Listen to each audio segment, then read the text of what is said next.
Yeah, good morning, everybody. Yeah, again, just the one swap around in the start, and in match 23 for the final. The only difference is Cheslin is Colby's back in for Sabu and Kolisi, so that's the only change to the team. Cheslin is fully fit, so he's back into the team. Only swap. Thank you, Coach. Before we take some questions, I do have some paper copies here. The team is also available on the SA Rugby website and on Twitter and social media. Rassie, what does it mean to you to have a guy like Jason Colby back in the team?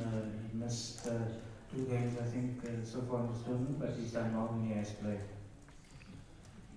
Yes, obviously we were a bit nervous when we lost him for the semi-final, but you know the nice thing about our squad at this stage is, you know, even Warwick Galant, who only missed out, was unlucky to miss out to a guy like Sabu and Kolisi, and what we had in Sabu and what also showed on Saturday is that we have some good squad depth.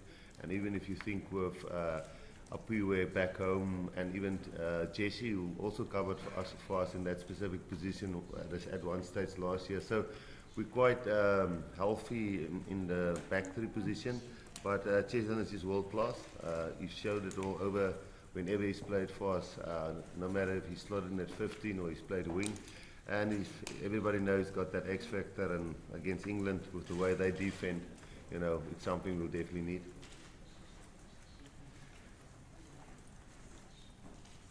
Okay. Next question, you can just indicate, and I can myself or Andy will bring the mic to you.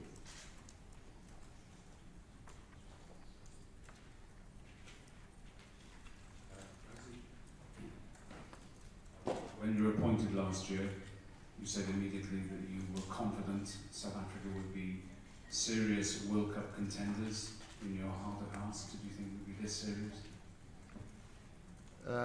As I said I think at Monday's press conference, with the amount of players that we have and the supporters that we have, and you know, I think overall the resources available to us in terms of schools, you know, players, facilities, support, you know, if we get our structures and our whole everything around that in order, and I think us hitting rock bottom made us realize that we had to fix it, you know, and with all of that available to us, there's no reason that we can't be a force in world rugby, and we don't think by all means that we now suddenly a force back in world rugby. We've reached a World Cup final, yes, that's great, and we want to try our utmost and best to win it, and we really think we're in a good chance, giving England a real go and trying to win it on Saturday. But I guess the big challenge is to be consistent now, because it's a nice springboard for us now, but to take it forward now with all the players that we have and all the good coaches and facilities and structures and stuff, you know, we should stay in the top 3 in world rugby, or at least, you know, consistently compete for that.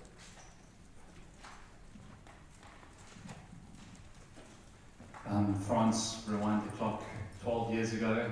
This week you were in the build-up for your first Rugby World Cup final. I think you were 19. Can you tell us a little bit about how you felt back then, 12 years ago, and how you've been feeling this week, 12 years later, as one of the senior players in the squad, trying to calm everyone else down? You're the only guy that's done this before. I think I haven't been trying to calm somebody down or whatever. I'm just enjoying the week. Definitely the last time it wasn't so serious for me. I think I was a little bit young, and I always thought there would be another opportunity and whatever. So where now I think it's a little bit more serious for me, because I know there won't be another opportunity for us, and it doesn't come along every day that you can play in the final, so we have to make it count. Anna? This one's your second final. How does this English side compare now to the one that you played in 2007? How much have they progressed? Yeah, they got a very good team, I think. I haven't played against them in a while, so it's a good challenge for me personally. But England in my year lost, and they end up also going to the World Cup final that year. They had some problems in camp or something, I remember, and it was a close game. People say that try of Quetta is still a try and whatever. It's that, but you know, we just need to win. Like I said last week as well, we just need to win.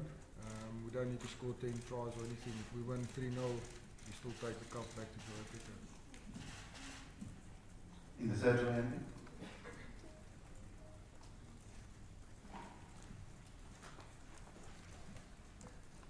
Rassie, just a question about what you were doing in 1995, where were you watching? And I know there's a lot of work to do before this happens, but should South Africa win on Saturday, the wider impact of that on the country back home? Yeah, in '95 I was a student in Bloemfontein, and I was sharing we were staying on the rugby fields there by the university grounds. I was sharing a sort of a house with Akadrotsky, so he was playing in the World Cup final, and we were all watching the game at the university rugby grounds. You know, that's where I was in 1995. Yes, obviously we all know what impact that had for our country. Should we win it on Saturday? It's already having a big impact for us, being a little bit more successful. I'm not saying we are there yet, but we are being a little bit more successful in terms of the results. I think the one thing, we do have some challenges in our country in different levels and different avenues, but you know, rugby is one of the things that for a few minutes, and sometimes when we win for a few hours and days and months, people seems to forget about their disagreements and stop disagreeing for a while and agree. And I think what we experienced from 2007 and 1995, that they then disagree for a long while, and you can fix a lot of things in that time. So in South Africa we need that, and when we can feel that. So that is definitely for us an extra motivation on Saturday, that we know we are trying to win for us 23, but that is the last thing we're trying to win. We're trying to win for South Africa, and not just because they support us, but because our country needs a lot of things that we want to fix, and we want to help fix that.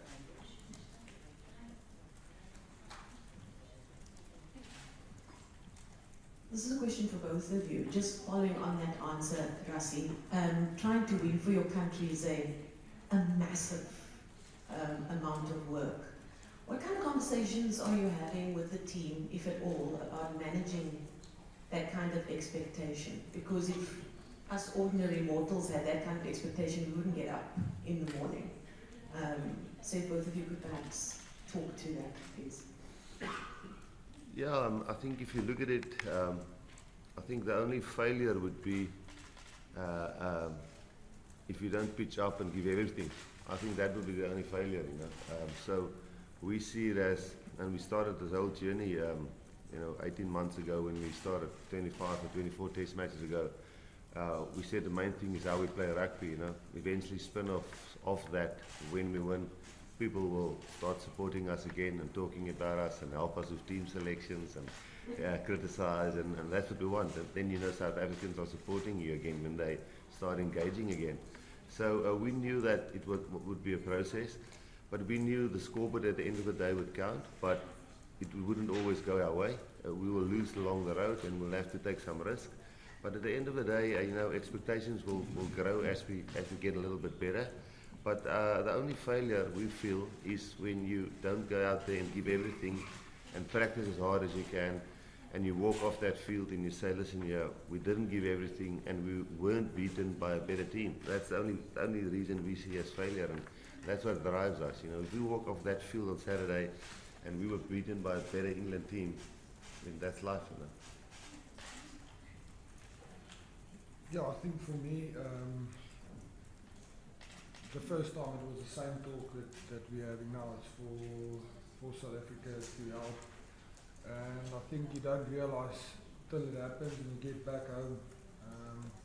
We're in Japan now, so we don't really get the vibe and whatever that the people have back home. Sorry? Yeah. But yeah, but, I think that's why I don't think some people, they realise it and we talk about it, but I don't think our main thing still stays. The main thing is to put up a good performance, stay in our structures, all of that, the processes that Rassie and then put out for us to put in good performances. So I think if we win, the guys are in for a massive shock when we get back home. Rassie, on the flip side of that, obviously England are favourites with the bookies. They've beaten everyone they've played at this tournament so far, and maybe not so much the team, but the nation expects them to win this World Cup. So I just feel like that's going to sit with this England team. Is that going to help, or hindrance for them going into this? Yeah, I think the whole discussion or debate about who's favourite and who's not favourite, I think it's so relevant or irrelevant from team to team. You know, if you take the makeup of our team, if you've got a lot of young guys in your team, or mature guys or experienced guys in your team, or experienced coaches or young coaches, the dynamic of your team environment determines a lot on how that influence your team, if you're favourites or not. So an I-team, for example, you know, we've got some young guys there. Some don't care if they're favourites or not. They're just too young to worry about that. Then you've got some old heads there who really understands how to turn it around and not to worry about it. And then there's some individuals who really stress about it, you know. And then you've got systems in your team how to work around it. And then how it would influence England, I can't tell you. I don't know the makeup of their team, you know. I don't know, do they have psychologists in there? Do they have mental coaches? How does Eddie run it, you know? How do they internally work on that? So that's always a difficult debate, you know, who's favourite, who's not favourite, does it influence you, does it influence you, because it's so dynamic, or the dynamica and the two teams different so much that it's very difficult to tell what's the influence. You know, I can't tell you that. Rassie, can you just talk to us about Sia's journey as captain? Obviously you showed faith in him. Can you just talk to us about how he's developed as captain? Yeah, I think, and to be honest with you, the initial appointment of Sia as captain, my plan never was this big thing to get the country behind us and have other plan with Sia, you know. And I'm quite honest with you now, and you'll one day hear from the players how Sia was appointed captain. So Sia was actually the best Super Rugby performing team captain, and you know, that's the reason why he became captain of the Springboks. And you know, it was very sudden on him. I didn't have a lot of conversations with him before that first test match when he became captain. So it wasn't like we chatted 4 or 5 months and we sat down and worked out a strategy and a plan. And it was just before the first England test match. Peter Steff was for the Wales test match, and then Sia was for the English test matches. So it was a sudden thing, and I was a bit caught off, maybe a bit naive in thinking that this would be such a massive thing for him being captain. Myself, I was a bit naive, because the whole emotional things that went around that in South Africa about having a first black captain, you know, for the Springboks, was certainly, I think it caught Sia off guard, it caught me off guard, and I thought his game suffered a little bit the first few games. And then he got better, because he's always been a great captain, we all know that.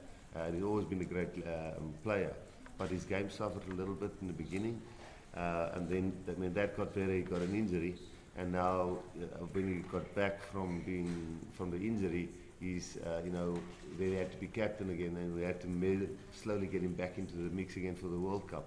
But I think the timing is great now. The last 2 games, he had great games again. You know, we also managed his game time really well. I think so.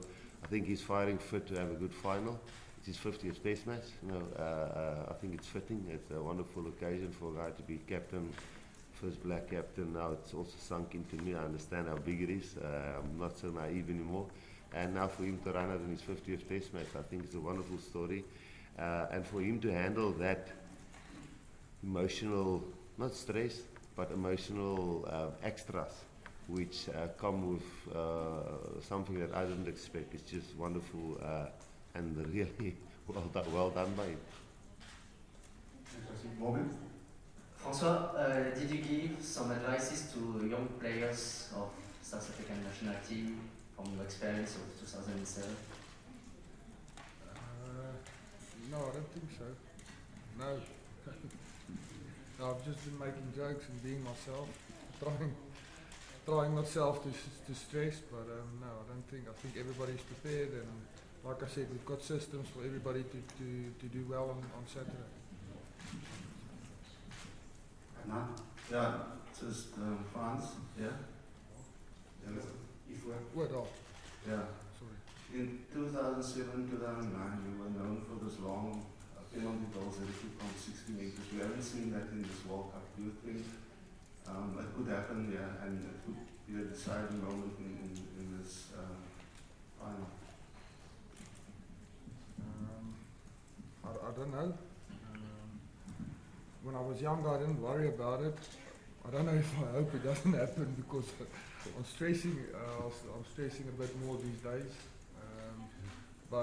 No, Andre can kick very well. He also kicks a ball a mile, so I'm just there to support. If they need me to come on, I'm there. I'm just trying to do my best. Yeah.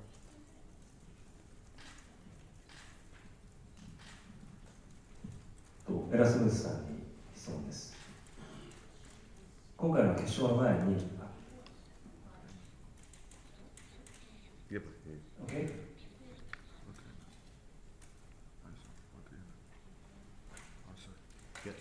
今回の決勝の前に、例えばその95年の決勝の試合のビデオもしくはクリント・イーストウッド監督のインビクタスの映画を選手に入れて気持ちをモチベーションを上げるようなことは考えていらっしゃいますでしょうか。I did not see the movie. I know about the movie because I experienced 1995. Who I'm talking to? Sorry. I did not see the movie. My wife and my kids watched it many times because I experienced 1995 firsthand. I know exactly how it worked. I was very close to the team. I started playing for South Africa in 1996, so I pretty much was for me almost a reality and being very close to being part of that team. No, we haven't gone for extra motivation and stuff in terms of getting the guys up for the game. The Springboks will be up for this game. I don't need to have a team talk. I don't need to show them extra videos or clips. Or we're playing England in the World Cup final for our country. We've worked really hard. That's where we want to be. And there's a lot of people sending us advice and messages and stuff. The boys are ready to play. I think the biggest challenge will not be about which team is most up for the game psychologically and mentally, because both teams will definitely want it. I think tactically will be a good match-up on Saturday, which team can tactically handle the game the best.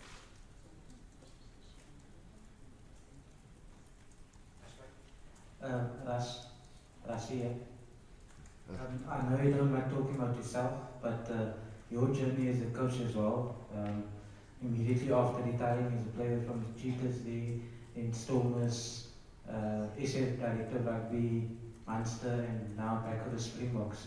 How do you feel at the moment, just 2 days out from the World Cup final? Did you picture this reality before?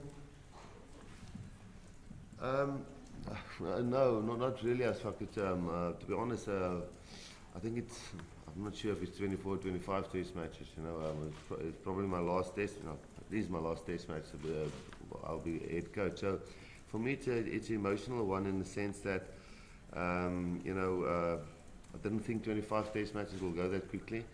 And I was sort of going, when I went to Munster, in the mode of doing the family thing now and making sure that I see my children in the last 4 or 5 years before they get out of school, and doing the family thing and thinking more strategically in terms of how we're going to get the schoolboys, when I get back to South Africa, the schoolboys through the systems and help the sevens and help Alistair and those kind of things. So the moment you get hands on with the Springboks again, you know, the adrenaline starts pumping again and you get back into the mold again, and it's a totally different feeling, and I'm enjoying it thoroughly now. So it's wonderful to be here. It's sad that it's only 3 days and then it's all over. But I'll be heavily involved, hopefully still after this, whatever way we're going to go with the head coach. But hell, I must say, me being involved again gives me just such hope for what the rugby can do for South Africa. I was one of those guys which 2 or 3 years ago said, just man, let's just play, boys. Let's just play. Stop talking about this hope thing. Of course, everybody's talking about it, but rugby is rugby. Let's just play. But I've totally changed my mind.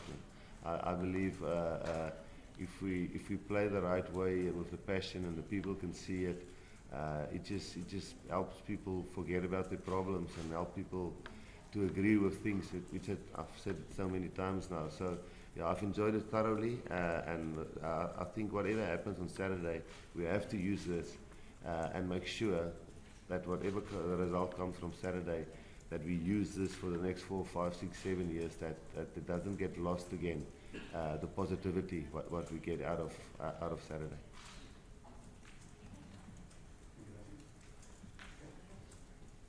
Rassie監督に質問なんですけれども、